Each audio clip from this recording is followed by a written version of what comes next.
So welcome to another video of ours. My name is Robin, and this is my wingman Kirill. Because today we'll be talking about jets, and not Top Gun like jets, but Lockheed Martin type jets. Some other kind of jets, huh? Flying in the Yeah, sky high, huh? Yeah. exactly. So yeah, we thought it was an interesting thing to discuss today because this week Lockheed Martin announced that they will sell 23 billion worth of F-16s to Turkey, which is quite a lot of dough if you ask me. Um, and then they also have some other things because Kiev has been asking for F-16s for the past I don't know half year, and yeah, some European countries, including Netherlands, will be sending out F-16s to Kiev, which are in production with Lockheed Martin. So yeah, we thought it would be a good idea to really check into their fundamentals and then see whether you might want to invest in Lockheed Martin.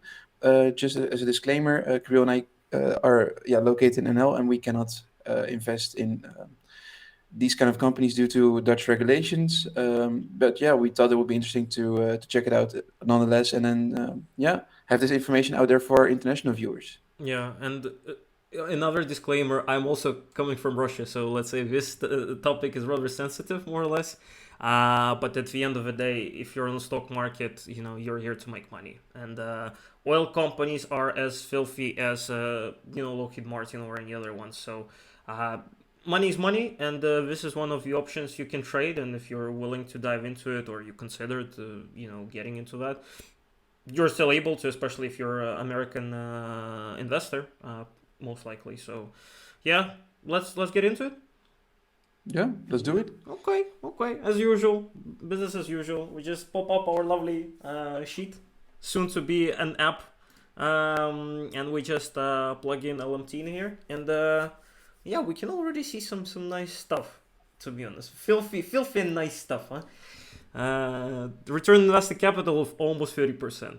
That's really Yeah. profitable. Like, they say that war is very profitable business. Well, looks like it is. So if you also Yeah, want to profit of it, you can.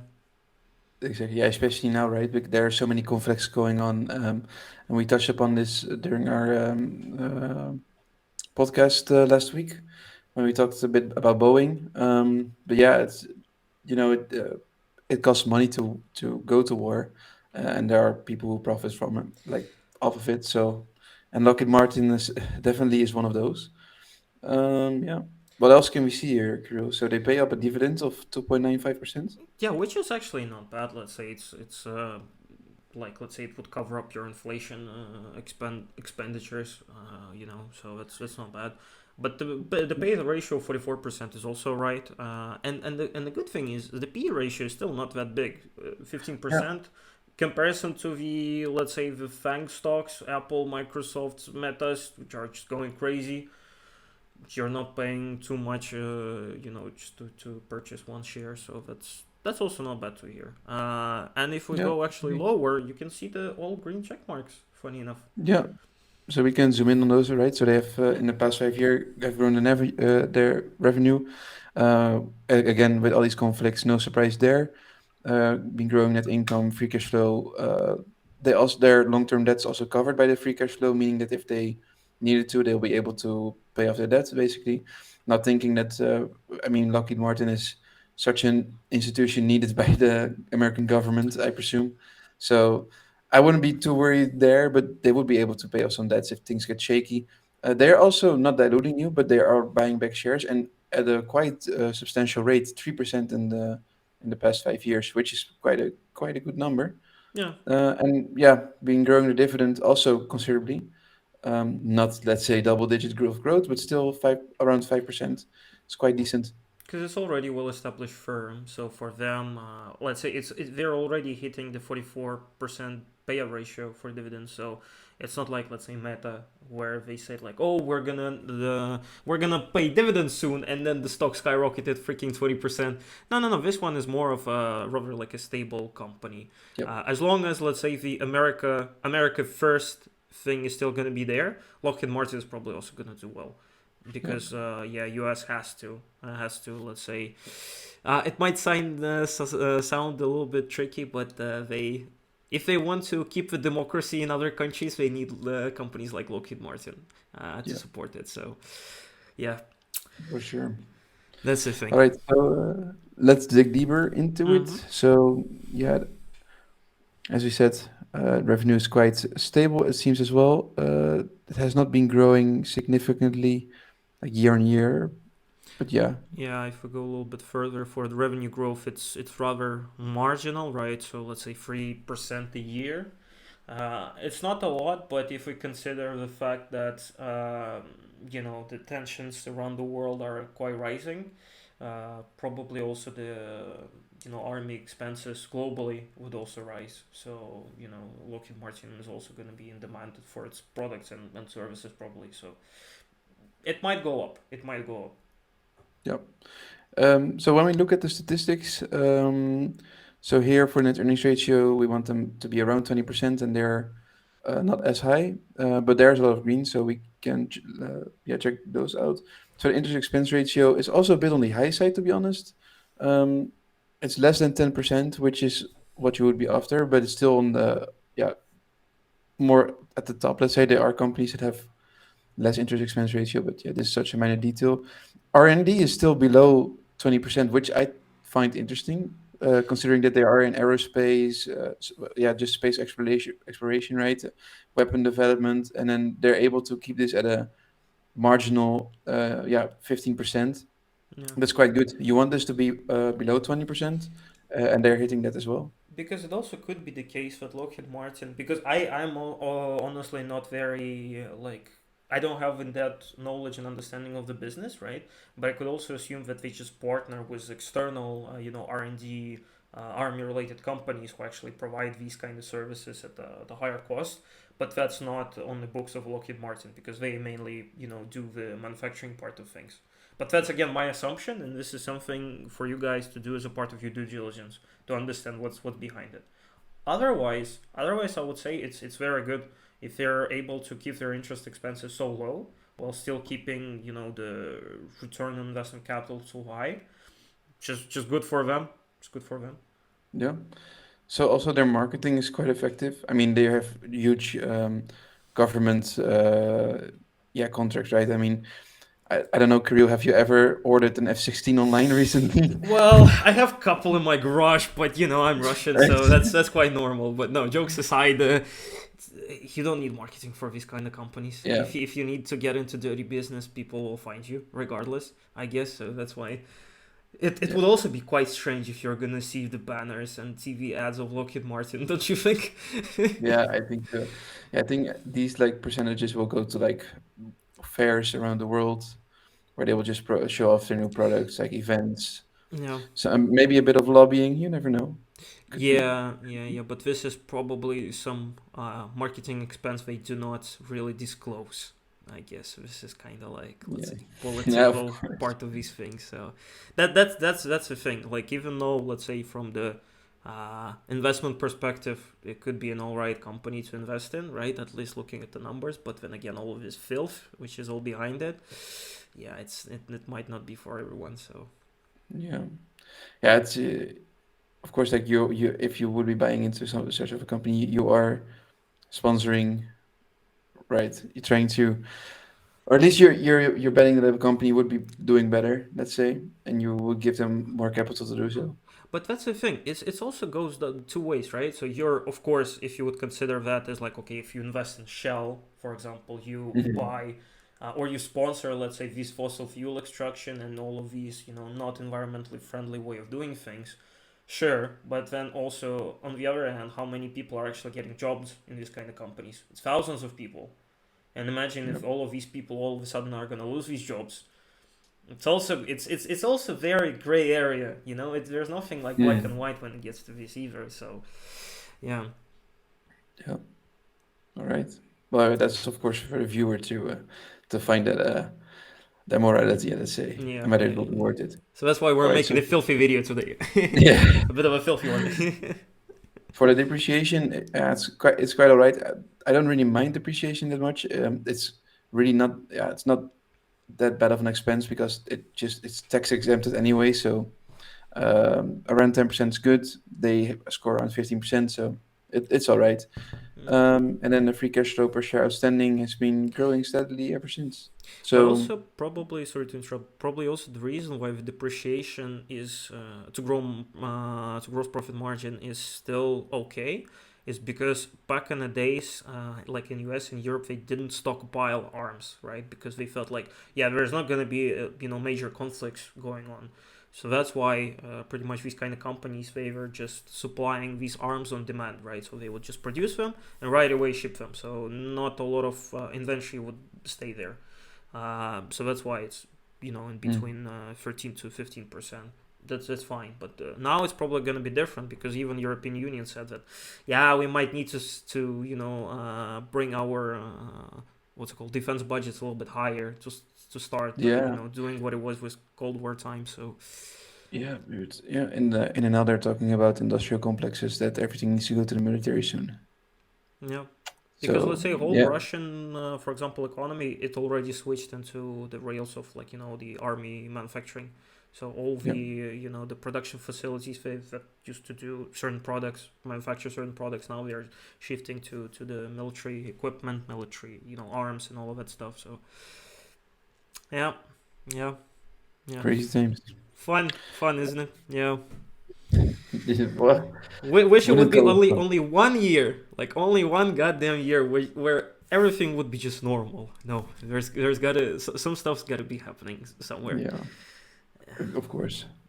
All right. So back to the good news. Free cash flow growth. Positive. Hasn't been growing as fast in the recent years. Um, yeah, revenue growth, similar statistics, right? And then net earnings growth, shares outstanding change. We discussed these Yeah. at the beginning. But yeah, I don't really see yeah No excitement. anything. No excitement. No, Yeah. it's just average. Yeah. It's just Lockheed Martin. That's it. It's like McDonald's. It's like Coca-Cola.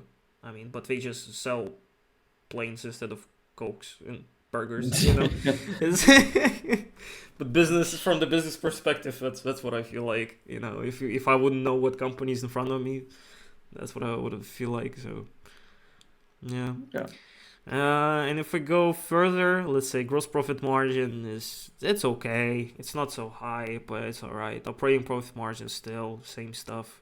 Cash conversion, interest coverage. Now, what's good to see is return on capital employed is quite high, but then that's again because of high demand and because you said, as you said correctly, right? Their R&D is low, and they're all, let's say, operating expenses are rather low, so that's why they're able to make a buck on every, let's say, dollar invested. So it's good for them. Good for them. Good to see. So yeah, I guess now the question is, how much should you pay for that company? I wanted to yeah. say lovely, but I'm not sure if that would apply in this case.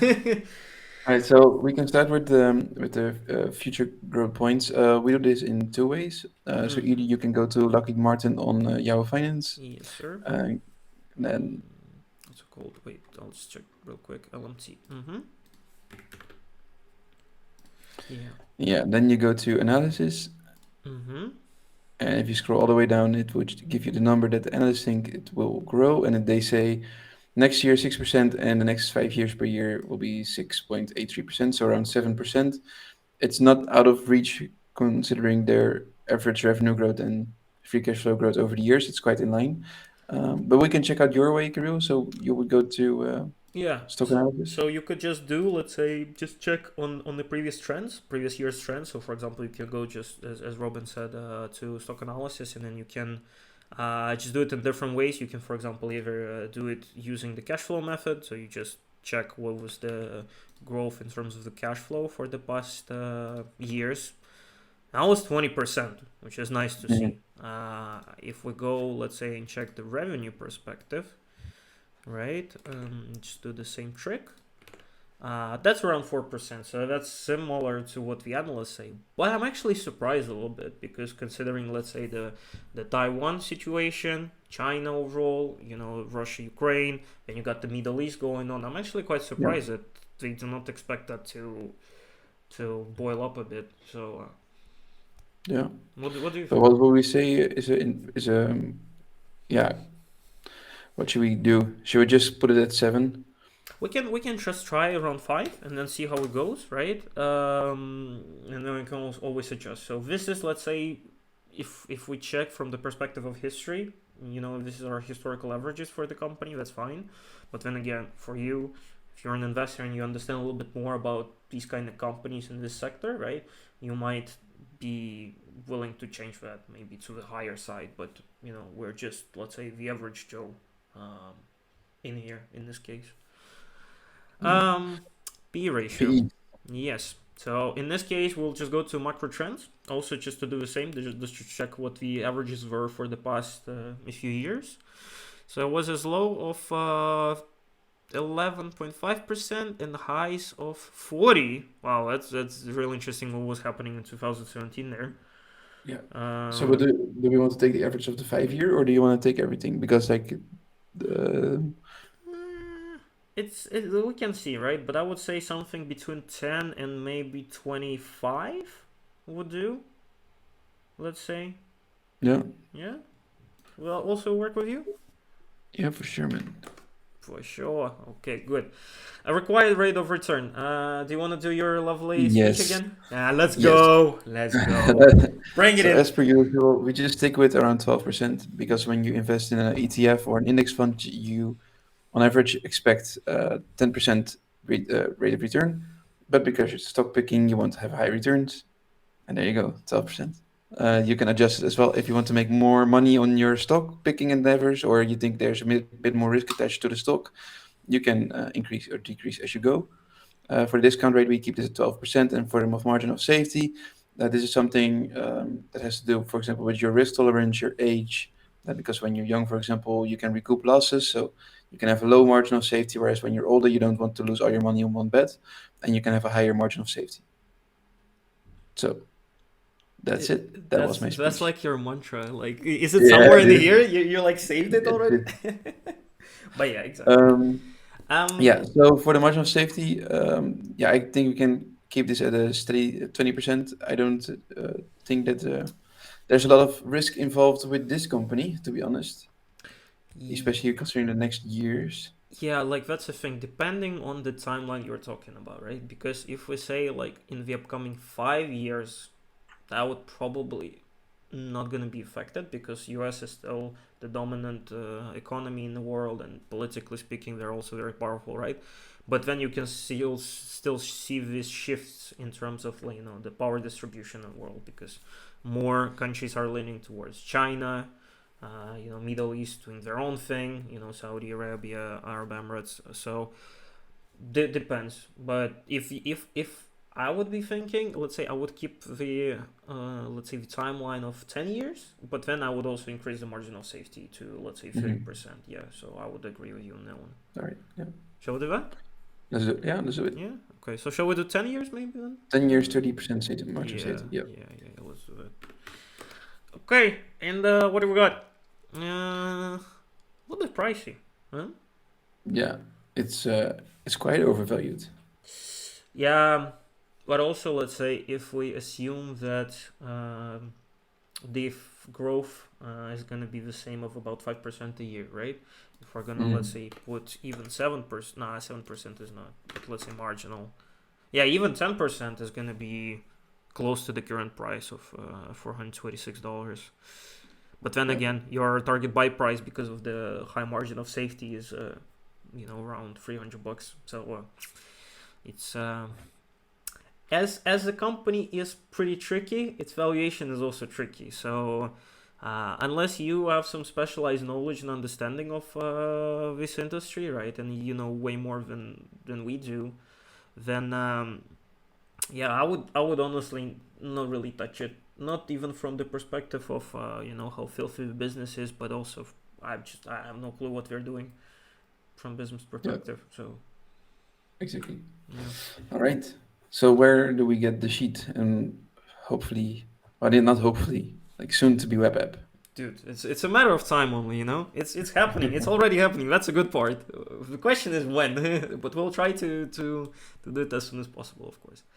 But the good question, huh? So what you Yeah. do, of course, there's gonna be a link in the description, but you can go to 930.com, and then there's gonna be a lovely button, get access today. And this is something what I memorized as you did with your margin of safety Mhm. talk. So Yeah. um our policy is simple: $15 one-time access, no fees, no additional monthly recurrent payments or whatever. Because we just wanted to make it easy and accessible for you guys. No bullcrap, no expensive, tools for you, like these Yahoo Finance and these institutional investment firms and stuff offer to you. We just want to make it simple and cheap for you. And for now, we just make it one euro, just as a welcoming gift. But definitely when the web app is gonna be appearing, we're gonna get back to our regular price. So if you want to secure your web app for only €1 lifetime, it's your golden chance, and yeah, that's about it from my pep talk. Got anything Nice. else to There add, you boss? go. Yeah. All right. So then we can end it there. Yeah, as you said, do your own due diligence, but I don't think we mentioned it yet. Of course, we listed in our description, but yeah, it's not financial advice. You do always do your own due diligence, and then decide if the price on the screen is the price you want or need to pay for the stock. And with that said, yeah, wish you guys a beautiful day, and I'll see you guys next week together with Kirill. Hopefully next week, yes. Take care. Bye bye.